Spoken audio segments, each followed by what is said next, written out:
हम सब के सब भाई देखो ना, सबका प्रोसीजर सेम रहता है। सब पैदा होते हैं, सब छोटे बच्चे होते हैं, सब स्कूल जाते हैं, सब बड़े होते हैं, आते हैं, टीनेज आती है, एक टीनेज के बाद फिर वही बिज़नेस शुरू करना है, किसी को सर्विस करनी है, सबका प्रोसीजर सेम है। फिर शादी करनी है, बच्चे करने हैं, फिर उन बच्चों को संभालना है, उन बच्चों को संभालना है, उसके बाद पोता पोती संभालने हैं, दादा दादी। भाई देखो ना, हमारे घर में बच्चे भी हैं और बड़े भी हैं। उनको देखो, जो बड़े थे वो भी कभी बच्चे थे, और जो बच्चे थे ये भी कभी बड़े होंगे।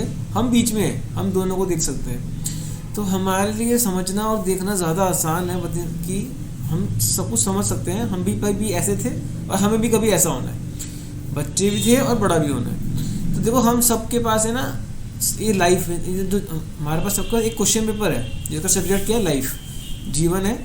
हमारा जो पूरा विषय है वो जीवन है। अब सबके अलग अलग क्वेश्चंस हैं। चलो हम मानते हैं कि एक परिवार में एक ही पेपर होगा और अलग अलग घरों के अंदर सबके अलग अलग पेपर हैं। विषय एक ही है, जीवन, लेकिन क्वेश्चन सबके अलग अलग हैं उसके अंदर। अब हम क्या करते हैं कि दूसरे को कॉपी करने के चक्कर में नकल करते हैं। भाई उसका क्वेश्चन अलग है, हमारा उस सामने वाले बंदे का क्वेश्चन अलग है, हमारा क्वेश्चन अलग है। हम आंसर टीप रहे हैं वो वाला, तो हम पास कैसे होंगे? हमें अपना क्वेश्चन पढ़ के अपना आंसर देना आना चाहिए, ना कि दूसरे का बिना क्वेश्चन समझे उसका आंसर टीपना आना चाहिए। सिर्फ हम दिखावे के चक्कर में जो दूसरा कर रहा है वो ही हम कर रहे हैं, लेकिन उसका पेपर अलग है, भाई हमारा पेपर अलग है। इस बात को अपने घर में भी देखो।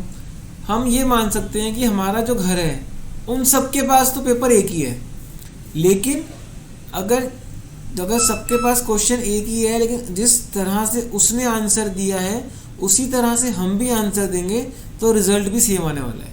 अगर हमें देखो रिज़ल्ट सेम चाहिए, हमारे फादर मदर ने अपना हेल्थ का बहुत ध्यान रखा है, हमें रिज़ल्ट सेम चाहिए, हमें उन्हें कॉपी करना है, लेकिन हमें दिख रहा है उनका जो उन्होंने आंसर दिया है उनकी हालत ठीक नहीं है, या उनका आंसर देने का तरीका सही नहीं है, उनकी हेल्थ, वही तीन चीज़ें, तन मन धन। जिस तरह से उन्होंने आंसर दिया, क्या उनका तन ठीक है? क्या जिस तरह से उन्होंने आंसर दिया, क्या उनका मन ठीक है? क्या जिस तरह से उन्होंने आंसर दिया, क्या वो बहुत पैसा कमा रहे हैं या नहीं कमा रहे हैं? वही तन मन धन।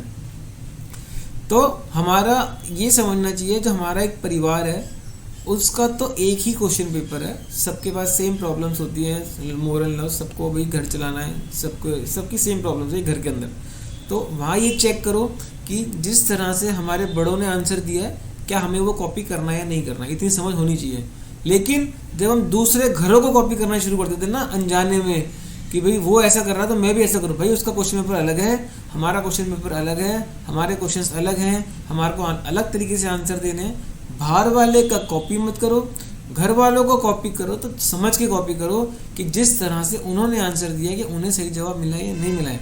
तो इतनी समझ होनी बहुत ज़रूरी है कि हम जो अपने जीवन के क्वेश्चन, जो हमारे जीवन के क्वेश्चन पेपर है उसका जो हम सवाल दे रहे हैं उसको हम चेक करते रहें कि हम कहाँ से सीख रहे हैं, क्या सीख रहे हैं, क्या आंसर दे रहे हैं, उस आंसर का जवाब जो और लोगों ने दिया है वो क्या आया है। इन सब चीज़ों को ऑब्जर्व करना, ऑब्जर्वेशन से बड़ी कोई भी चीज़ नहीं है जो हमें सिखा सके। ऑब्जर्व, लोगों को ऑब्जर्व करते रहो, कौन क्या कर रहा है क्या नहीं कर रहा है, उस हिसाब से अपने आप को सिखाते रहो।